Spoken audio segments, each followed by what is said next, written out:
ஏன் எனக்கு இப்படி நடக்குது? அந்த மாதிரி ஒரு கேள்வி உள்ளத்துல எழும்புதா? ஏன் பிள்ளைகளுக்கு ஏன் இப்படி நடக்கணும்? ஏன் குடும்பத்துல ஏன் இப்படி நடக்குது?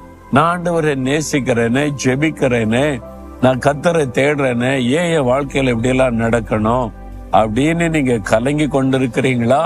ஏதோ ஒரு வியாதி, ஏதோ ஒரு பிரச்சனை, ஏதோ ஒரு தேவை, ஏதோ ஒரு போராட்டம் அப்படியே உங்களை கலங்க பண்ணுதா?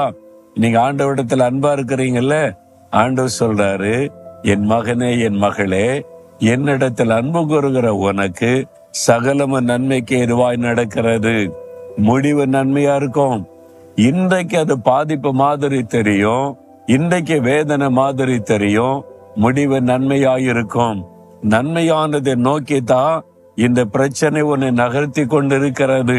அதனால இந்த பிரச்சனை போராட்டம் எல்லாம் நிரந்தரம் கிடையாது. அந்த வழியா நீ கடந்து போகிற